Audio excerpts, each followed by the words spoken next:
Co jsou v mém kroužku, je asi tak do 10. A ty, co nehrají poker, tak fandí ti, nebo jak se k tomu staví? Berou to jako hazard? Určitě jsou rádi, že se mi daří, už mě i podporují, ale na začátku to nějak nebrali. No, já si myslel, že to je takový hazard. Teďka už vidí, že mám nějaké úspěchy, tak to tolerují. A co rodina? Rodiče taky to berou, nebo spíš jsou proti? Tak mamka je učitelka, takže ta to zamítla. Teďka už taky poslední dobou vidí, že mi to jde, tak už to nějak toleruje. Sportuješ? No, už ne. Hrál jsem fotbal, měl jsem zranění, tak jsem musel skončit a teďka se chystám posilovat, no, tak uvidíme, jak to dopadne. Jak vlastně dlouho hraješ poker? 4. rokem teďka. Baví tě to? No, už moc právě ne, už to spíš hraju jenom kvůli těch peněz, ale budu muset nějakou motivaci opět dostat, no. Co by mohlo být motivací pro tebe? Nějaký velký turnaj trefit nebo něco takového. Jako naživo nebo na onlineu? To je asi jedno, spíš naživo, no, ale tak online bych se taky nějak nebránil. Jakou hru preferuješ naživo? Hraješ třeba radši heads-upy nebo vyloženě plný turnaj, kde je 250 lidí? No, tak jsem ještě neuvažoval. Jako vyhovuje mi hra v 6 lidech na stole. Takže kdyby byl takový nějaký turnaj v republice, tak bych určitě na něj jel. Takže z toho vyplývá, že jsi spíš agresivní hráč. No, to určitě. Hodně agresivní. Tak jak kdy, podle stolu, no, ale tak snažím se tlačit na ty lidi. Studuješ něco o pokeru, čteš třeba knížky nějaké, které by si mohl doporučit? No, jsem ještě nečetl žádnou. Jsem se učil jenom na internetu z těch různých článků a tak. Takže spíš se učíš zkušenostmi? No, určitě. Čím víc to odehraje každý, tak tím získá víc zkušeností. Co chystáš teď v nejbližších týdnech, měsících? No, tak vrátím se do Ostravy, určitě půjdu na Stodolní se pobavit a potom nějaký turnaj, no. Někam jet, nevím ještě, co bude, kdy bude. Díky.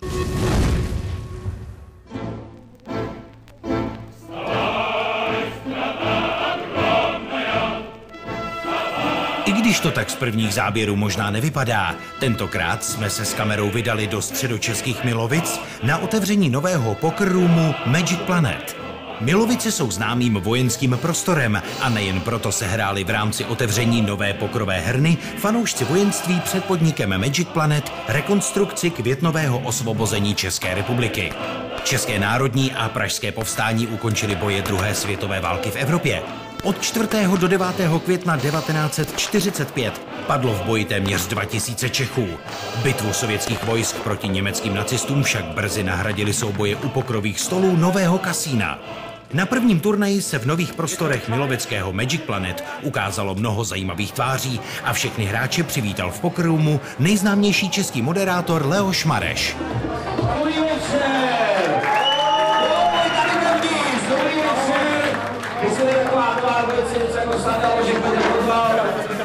Ale prosím nás, doufáme, se nám tady líbí, kdo z vás ještě nebyl v poker room, tak je tam neuvěřitelný množství. Pokud nepočítáme pražská kasína, je milovický Magic Planet se 7 stoly největším poker roomem ve středních Čechách.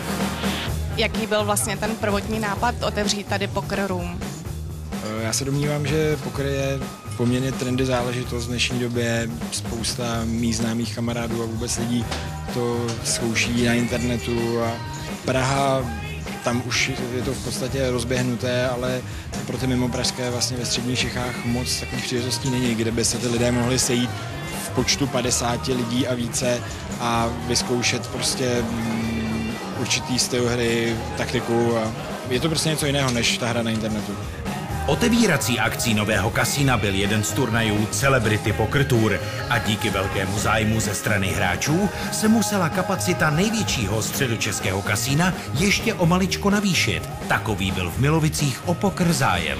Za Celebrity dorazila kromě již zmíněného Leoše Mareše například česká miss Iveta Lutovská a ukázal se i profesionální provokatér Pavel Novotný. Vy jste místní? Ano, jsem místní. A chybělo vám tady kasíno? Takovýhleho formátu určitě, jako vy na ten poker určitě jo.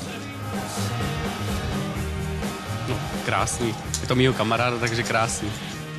No, nový prostředí je vždycky hezký. Když je to pěkně sladěný jako tady, tak je to vždycky hezký. Ahoj Petře, většinou tě vídám na turnajích v Praze, co děláš tady? Holka jela na školu v přírodě, takže máme free a spojili jsme to s výletem. Máš u stolu Leoše Mareše, jak se ty s ním hraje? Zatím super, no. Zatím to je dost odvážně a vypadá to, že bude veselo. Jak se ti hraje dneska, jaký máš stůl? No, byl jsem úplně úžasný, byl jsem okamžitě chip leader. Myslím, že do konce celého turnaje A tak jak tak bývá po hodině 20, v té úvodní části jsem v posledních 2 hrách skoro všechno prohrál. Takže jsem se krásně držel, mohl jsem si to udržet. Ale tak mě to zase baví jako hrát. Pavle, jak se ti hraje dneska večer? Terorizuj stůl?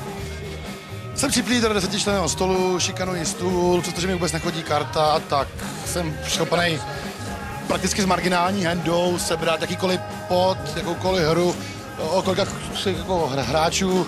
Neexistuje board, který by pro mě byl nehratelný.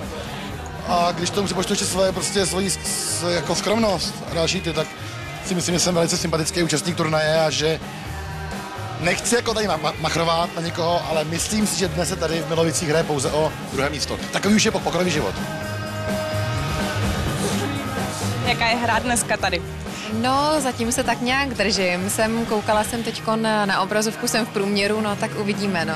Já myslím, že je nejhorší být průměr, že je lepší být pod průměrem nebo nad průměrem, ale být průměrný je blbý, takže já se teď do toho opřu a doufám, že se to někam hne, teda doufám, že směrem nahoru.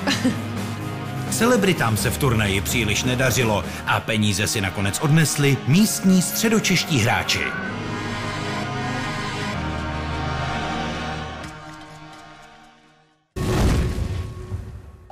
V příštím díle pořadu Poker Revue se můžete těšit na reportáž z ženského pokrového mistrovství Slovenska. Uvidíte také rozhovor s úspěšným hráčem Martinem Provazníkem. A na závěr se podíváme na průběh Czech Slovak Series of Poker.